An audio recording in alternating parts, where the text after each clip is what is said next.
Bom dia, pessoal. Boa tarde, boa noite. Hoje a gente vai começar a falar um pouco agora sobre as análises volumétricas ou titrimétricas que a gente chama, né? A gente falou sobre a gravimetria, que é a análise seca, e eu falei que a análise volumétrica a gente aplicaria em 4 tipos de reações, né? Então a gente vai a maior parte do nosso curso é falando das análises volumétricas, né? Então, o que vem a ser uma análise titrimétrica? É aquela que se refere à análise quantitativa, que é a nossa matéria, e basicamente eu tentar determinar o volume de uma solução. Eu vou ter uma solução com uma concentração conhecida de algum composto, e eu vou reagir, fazer uma reação quantitativa para eu determinar quanto tem numa segunda solução. Então, basicamente, eu tenho duas soluções, uma de concentração conhecida e a outra de concentração desconhecida. Eu vou usar essa de concentração conhecida para reagir com a de concentração a desconhecida numa reação em que eu conheço a estequiometria e eu vou conseguir saber quanto tem do meu analito nessa segunda solução, essa desconhecida. E aí a gente faz esse cálculo através da equação química, que tem que estar balanceada, a gente tem que conhecer a estequiometria, como eu falei, pelo volume que a gente consome, porque eu falei, eu vou ter duas soluções, vou misturar as duas, e aí eu vou ter que saber quanto eu precisei de uma para reagir com a outra, para eu conseguir saber fazer esse cálculo, né? E aí, a partir daí, as massas molares, as concentrações e a quantidade de amostra analisada. Então, como é que a gente faz? A gente faz isso por meio de titulações e a gente tem que ter um ponto para a gente detectar, não, eu coloquei a quantidade certinha para reagir. Como é que eu vou saber isso? A gente faz isso como eu falei, eu vou misturar uma solução. Eu gosto de explicar rabiscando, eu tenho dificuldade de explicar sem rabiscar. Basicamente é o seguinte, eu tenho uma solução de concentração conhecida que eu vou pôr aqui na minha bureta. Eita, caiu um negócio aqui. Eu vou pôr aqui na minha bureta uma solução que eu sei quanto tem, eu sei a concentração certinha, e eu vou titular alguma coisa que eu não sei quanto tem. O que é isso? Eu vou abrir aqui uma torneirinha, ó, e vai pingando aqui dentro. Esse eu conheço, esse eu não conheço. Vai chegar um ponto que eu vou saber quanto que eu gastei daqui para reagir com aqui. E é exatamente isso. Eu tenho então aqui uma concentração de uma espécie A. A vai reagir com B, formando AB, por exemplo. Então eu tenho uma quantidade para gastar todo B, né? Gastei todo B, eu não posso continuar colocando A, senão eu vou colocar o resto da vida. Eu tenho que ter uma quantidade certinha em que vai me dizer, não, a partir daqui a sua titulação acabou. Normalmente a gente faz o quê? Eu utilizo um indicador, que é básica. Qual que é o princípio, então, da nossa análise volumétrica ou titrimétrica? Eu tenho aqui dentro, eu tenho a minha solução de concentração conhecida A, e eu tenho aqui dentro B. A tem afinidade para reagir com B. Mas eu vou colocar aqui dentro um izinho, que é o meu indicador. A também reage com I. Só que A prefere muito mais reagir com B. Muito mais. A afinidade é muito maior. A afinidade com I é pequena. A só reage com I na falta do B. Então eu vou pingando, pingando. A vai reagindo com B, vai reagindo com B, reagindo. Acabou B. Acabou B. A próxima gota que eu for colocar aqui, A não tem mais B, procurou, não achou, vai reagir com quem? Com I, vai formar I. E olha que interessante, isso aqui tudo, por exemplo, estava incolor, aí tem cor rosa. De repente ficou rosa. Por quê? Porque formou aí, mas só forma aí quando não tem mais B. Então esse é o papel do nosso indicador aqui. A gente tem vários tipos de indicador, mas o que a gente mais utiliza são esses com cores, né, que mudam na nossa reação. E para ele ser um bom indicador tem que ser isso, porque se A gostar mais de I do que de B, ele já vai reagir primeiro e vai ignorar o B aqui dentro, né? E não é o que eu quero saber. Porque aí, pelo valor que eu gastei aqui do meu volume, se a concentração é conhecida, eu consigo saber quanto tinha de B. Ah, eu gastei 10 ml de A, né? Eu gastei 13,2 ml de A. Eu sei a concentração de A e eu sei a reação. A gente consegue, a partir de uma coisa, fazer a outra a conta. Só que para isso eu tenho que garantir o quê? Que A reagiu com todo o B. E como é que eu sei esse momento? O momento seguinte, A reage com o nosso indicador e ocorre uma mudança de cor. É basicamente isso que acontece nas nossas reações, e a gente chama de ponto final da titulação. Muda a cor, muda a turbidez, né? Alguma mudança ocorre ali no nosso líquido. Então, quais são os requisitos para uma análise titrimétrica? A reação ela deve ser simples e tem que ser expressa por uma equação química bem definida, ela deve ser rápida e deve ocorrer no ponto de equivalência a alteração de alguma propriedade. Então, nesse ponto de equivalência, nesse ponto em que todo A reagiu com B, a próxima gota tem que ter alguma mudança para eu saber, porque senão, gente, 13,2 ml de A eu usei para reagir com B. Se nada mudar, eu vou continuar colocando A, vai transbordar aqui e eu não vou saber que já gastei B há muito tempo. Eu preciso ter alguma coisa para me avisar que chegou no ponto de equivalência, esse ponto em que a quantidade de um neutraliza o outro. Neutraliza quando a gente fala de ácido e base, que é o caso da nossa aula de hoje, né? Então, muda uma propriedade, uma cor, forma um precipitado, alguma coisa a gente precisa ver. Não necessariamente essa mudança precisa ser visual, a gente pode fazer por potenciometria ou condutimetria, né? Mas normalmente a gente faz a gente dá preferência para verificar essa mudança visualmente. Então, as reações de volumétricas ou reações de análise titrimétrica, a gente tem as de reações ácido-base, que aí quando a gente pode ter acidimetria, quando a minha solução de concentração conhecida é um ácido. Quem é minha solução de concentração conhecida? Sempre é quem eu uso para pingar aqui dentro, né? Então, aqui dentro eu tenho um ácido e aqui eu tenho uma base, vão reagir e eu vou conseguir, a partir da estequiometria e por quanto eu gastei aqui, eu consigo saber quanto tem de base aqui, eu chamo de acidimetria. Quando eu tenho o contrário, né? Eu tenho base aqui e ácido aqui, e aqui eu tenho concentração conhecida, e a partir daqui, quanto eu gasto aqui, eu consigo saber quanto tem de ácido na minha solução, eu chamo de alcalimetria. A gente também tem reações de complexo, e aí a gente utiliza muito o EDTA, de precipitação, e aí o que acontece é que forma um precipitado, a gente também vai ver, né, esse semestre, e de oxirredução, né, que envolve transferência de elétrons. Hoje, né, que aparelhagem que a gente usa? Aqui, aquele que eu tô desenhando para vocês, olha como eu sou uma ótima desenhista, gente. Isso aqui que eu desenho, nem precisava nem ter colocado aqui, né, porque eu desenho tão bem. Então, a gente tem aqui a nossa solução de concentração conhecida, o HCl, e eu vou titular uma solução de concentração desconhecida, em que eles reagem numa estequiometria que eu conheço, e eu coloco um indicador. No caso de ácido-base, o mais comum é a fenolftaleína. E aí, então, eu consigo ver, isso aqui é incolor, isso aqui é incolor.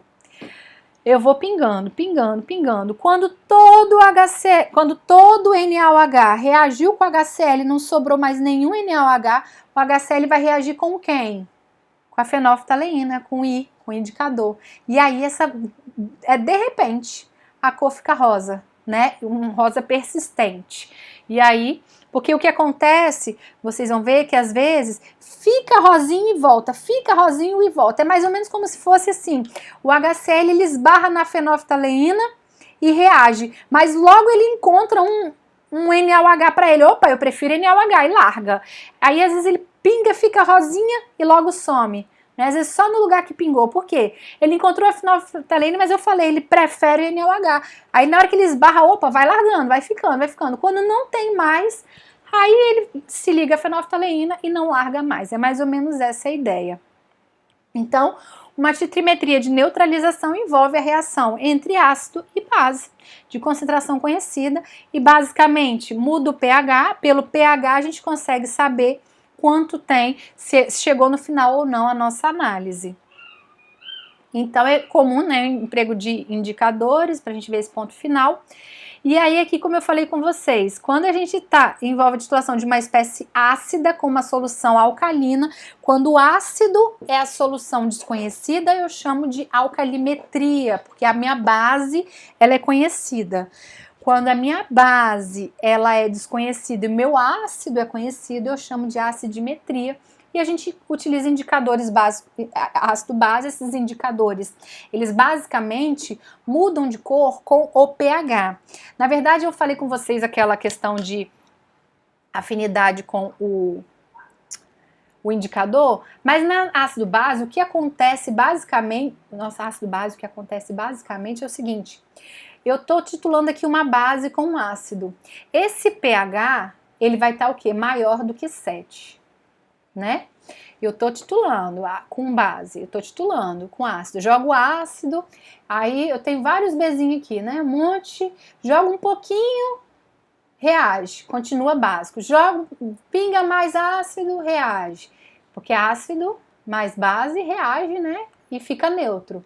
Pingo mais um, gasta, pingo mais um Azinho, gasta, até que chega um momento em que não tem mais base, e aí esse pH, no momento em que, quando agora falando em ácido forte, vai ter um momento em que eu gastei toda a base, e aí esse momento tem um pH específico, quando os dois são fortes, esse pH é 7.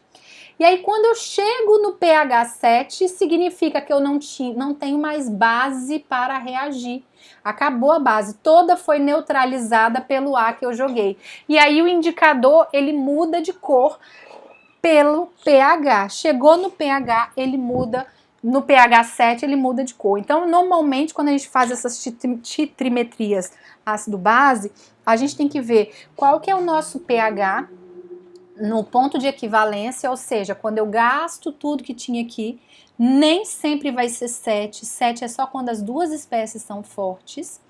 Então eu tenho que ter um indicador que ele muda de cor próximo a esse pH. Então não necessariamente, não é que o ácido reage com o indicador. O indicador, ele naturalmente ele muda de cor com o pH, mas nas outras titrimetrias normalmente é isso, né? A gente tem essa reação com o indicador. Aqui, em alguns casos pode ter, mas normalmente a mudança é assim, é por pH. O nosso indicador, ele muda de cor de acordo com o pH. E aí, para a gente acompanhar essa volumetria de neutralização, eu vou pingando aqui, né, como eu falei, eu tenho que, a gente normalmente constrói curvas de titulação, né, para a gente verificar o comportamento do pH e determinar o comportamento do sistema e determinar o pH nas proximidades.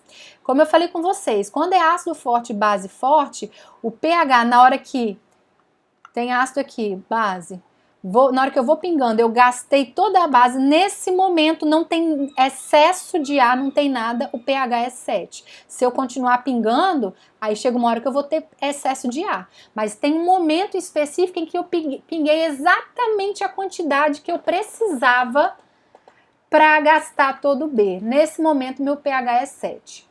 Se uma das espécies for fraca, ou o ácido ou a base, esse pH não é 7. Lembrando que titulação, a espécie de concentração conhecida, o que a gente usa para pingar, é sempre forte. A gente não faz titulação com espécie fraca. Eu posso, a minha desconhecida ser fraca, né? O ácido é uma base fraca. A minha conhecida, a gente usa espécie forte. E aí a gente constrói então uma curva de titulação, que é o quê?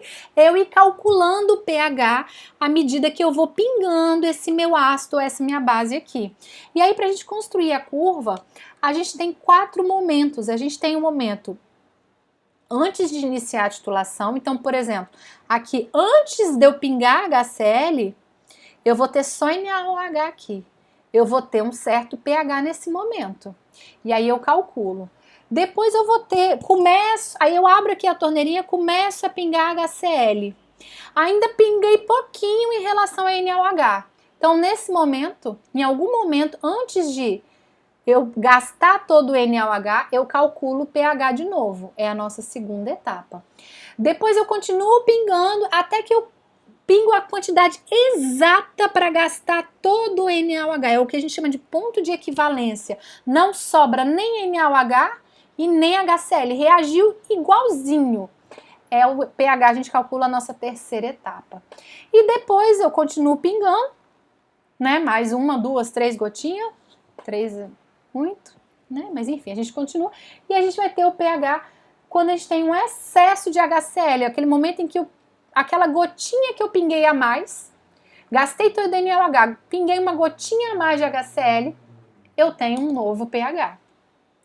Como que a gente faz essa conta então? Começando com ácido forte e base forte, é o seguinte, a gente viu que tem várias espécies, eu vou fazendo essas aulas, liberando essas aulas essa semana, mas aos poucos, não todas de vez, então hoje a gente vai falar sobre ácido forte e base forte, que é o mais básico, não é o mais básico, mais simples para a gente conseguir entender e depois aplicar nas próximas. Então primeiro a gente vai fazer esse, eu vou pôr um exercício para a gente treinar e depois a gente vai para as outras espécies. Então, por exemplo, vamos supor que eu queira titular 100 ml de HCl, tá ao contrário aqui na minha imagem, mas então eu quero titular 100 ml de HCl, né, 0,1 molar com 0,1 molar de NaOH. Eu não sei aqui quanto que eu vou precisar de NaOH, a gente precisa calcular também, mas aqui eu tenho que saber exatamente o meu volume aqui para depois eu fazer a conta, né? Então, qual é a reação que acontece? HCl mais NaOH, NaCl mais H2O. Reação ácido-base. E aí, qualquer quantidade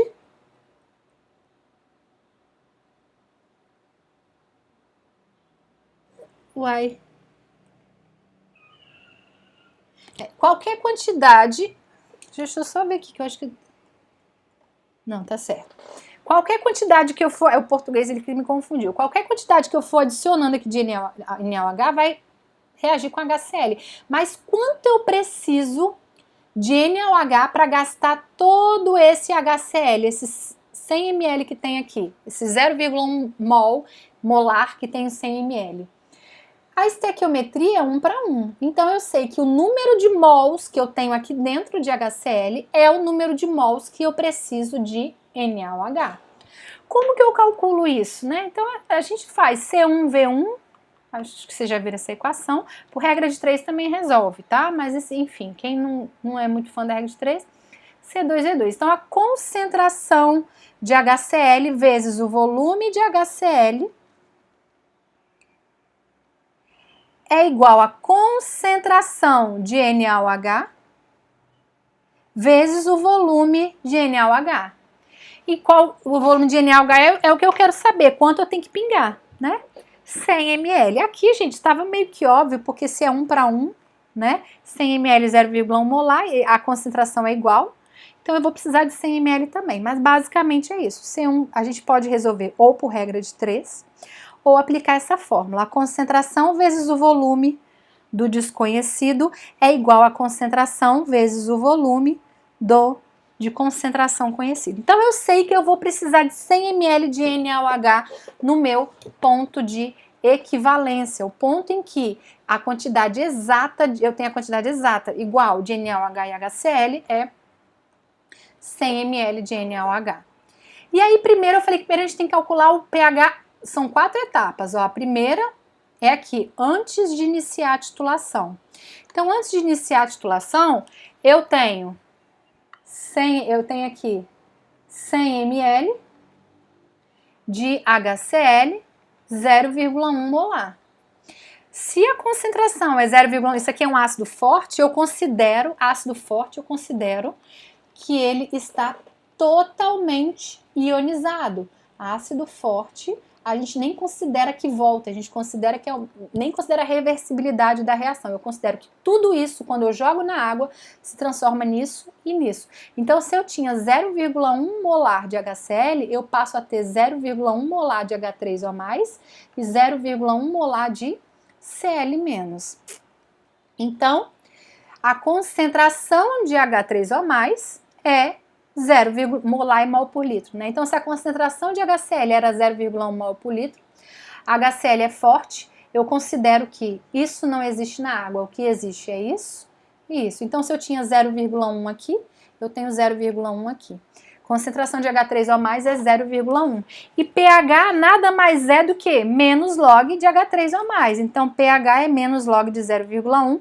pH inicialmente é 1, antes de iniciar a titulação. Depois eu iniciei a titulação, adicionei 10 ml de NaOH. A gente viu que a gente precisa de 100 ml. Quando eu adicionei 10 ml de NaOH, eu gastei um pouco do meu HCl aqui, mas não todo, porque a gente viu que para gastar todo eu precisaria de 100 ml de NaOH. Então, qual é o pH nesse momento em que eu pinguei e pinguei só 10? Olha só, se a concentração é 0,1 mol por litro aqui de HCl, e eu tenho quantos mols, a gente tem que ver por número de mols, né? Então, eu tenho que 0,1 mol por litro. Só que eu não tenho 1 litro, eu tenho quanto aqui, gente? Eu tenho 100 ml. Isso quer dizer que aqui dentro eu tenho 0,1 mol de HCl? Não, a concentração é 0,1 mol por litro. 0,1 mol em 1000 ml. Se eu tiver 100 ml, que é o caso, eu tenho quantos mols aqui dentro? 0,01, né? Então, eu tenho 0,01 mol de HCl aqui dentro. Quando eu pingo NaOH 10 ml, eu tô pingando quantos mols de NaOH? A mesma coisa, gente. A concentração de NaOH é 0,1 mol por litro, 0,1 mol em 1000 ml. Mas eu pinguei 10 ml. Se eu pinguei 10 ml, eu pinguei quantos mols de NaOH? Eu pinguei 0,001 de NaOH. E eles reagiram, mas ó, quem é o meu limitante aqui? NaOH. NaOH reagiu todo, 0,001. E HCl? A HCl reagiu essa quantidade, mas ainda sobrou.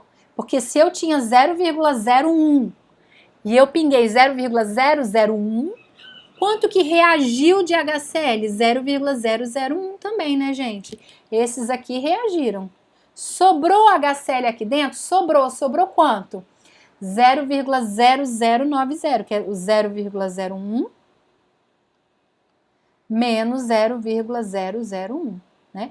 Tanto que eu tinha, tanto que eu reagi. Faço a diferença, deu 0,009. E aí é só eu achar a nova concentração. Sobrou quantos mols de HCl, gente? Sobraram 0,009. Em que volume? Os 100 ml que eu tinha mais os 10 ml que eu adicionei de NaOH. E aí a gente calcula a nova concentração de HCl. Considerando que é forte, essa concentração de HCl é igual à concentração de H3O+. Daí agora é só achar o pH. Concentração de HCl 0,0818, pH é menos log disso.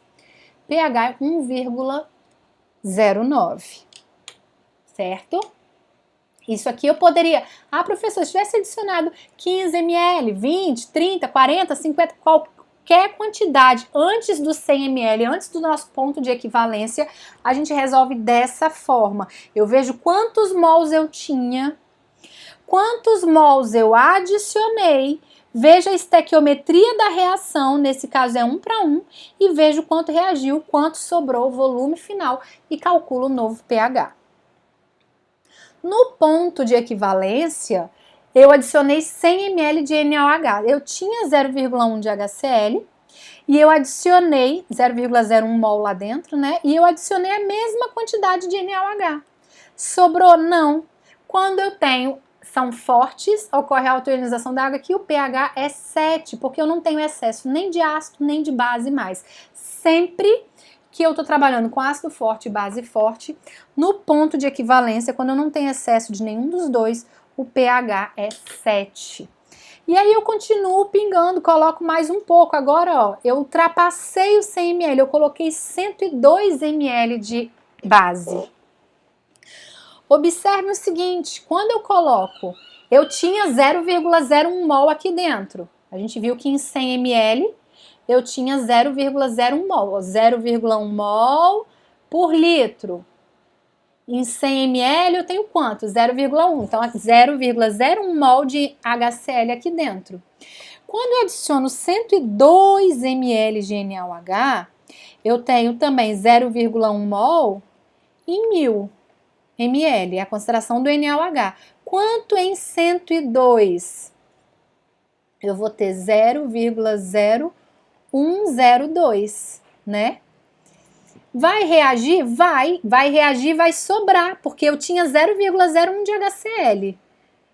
Mas NaOH tá sobrando. Sobrou quanto de NaOH? Isso que eu coloquei a mais, 0,0002, né? Porque gastou HCl todo, 0,01. Então, reagiu 0,01 e ainda sobrou um pouquinho aqui. Esse pouquinho que sobrou é um ácido, é uma base forte. Então, vai me dar, cadê? Esse pouquinho que sobrou, tá aqui, é a concentração do meu NaOH. Eu calculo um POH. NaOH é base forte também. Eu considero que a concentração de NaOH é toda de Na+ e de OH-. A concentração é toda. Então, sobrou isso aqui de NaOH. Então, eu jogo aqui. Sobrou em que volume? O 0,100 que eu tinha do HCl, mais o 0,102 que eu adicionei do NaOH. Calculo a nova concentração. Calculou a nova concentração de NaOH, essa concentração é também a de OH-, então a gente calcula o POH. POH é menos log, aqui tá errado, menos log de OH-. Calculou o POH? 3. Mas a gente está trabalhando com pH para nossa curva. Mas eu sei que pH mais POH é igual a 14. Então, se meu POH deu 3, meu pH vai dar 11, né? 3 aqui. Então, pH é igual a 14 menos 3, pH é igual a 11. Feitos esses cálculos, a gente joga aqui são cálculos para vários volumes, né, de pH, vários volumes de NaOH adicionado. Ó, a gente fez para 0, fez para 10, fez para 100 e fez para 102. Aqui a gente tem vários volumes. O cálculo é parecido, né? Vários volumes. E aí, a partir desses valores aqui, a gente joga num papel milimetrado, ó, faz a escala bonitinha, volume pH, né, de 0 a 14, e o volume que eu adicionei de titulante, fazendo a escala. E aí eu consigo fazer essa nossa curva. E agora, a partir daqui, eu consigo saber, se eu adicionei aqui, por exemplo, 100 ml, que é o nosso ponto de equivalência, tá aqui. Né? Se eu adicionar 50 ml só, qual vai ser o pH? A gente consegue saber todo o comportamento do pH nessa nossa curva de titulação. E aí eu vou colocar de atividade para vocês fazerem, treinarem essa curva, fazendo todos esses cálculos de pH, que novamente já estão aqui as respostas para não ter problema, né? Mas treinando, ó, antes de começar, antes de iniciar a titulação, é só no volume 0. Nós já fizemos, mas façam também. Antes do ponto de equivalência, tem vários valores aqui. Nosso ponto de equivalência a gente viu que é 100. No ponto de equivalência, o pH é 7. E após o ponto de equivalência, vão treinando para ver se vocês conseguem achar esses valores, né, de pH. E aí, existe aqui um papel milimetrado, eu deixei aqui já, vocês podem imprimir ou comprar na papelaria e montar a própria curva de vocês com esses valores. E aí eu vou abrir a lista, um exercício para vocês postarem para mim a curva de vocês, tá? É um papel milimetrado simples, às vezes eu imprimia, né, isso aqui mesmo para os alunos entregarem em sala de aula, ou na papelaria vende, vocês vão lá e pedem papel milimetrado, ou, sei lá, façam vocês a escala de vocês, tem uns que são maiorzinhos assim, enfim, né, caderno de desenho, mas monta a curva de titulação de vocês baseado nisso aqui, tá certo? E aí, essa semana ainda eu vou postar as outras titulações, mas vamos treinar agora ácido forte e base forte. Beijinhos para vocês e bons estudos!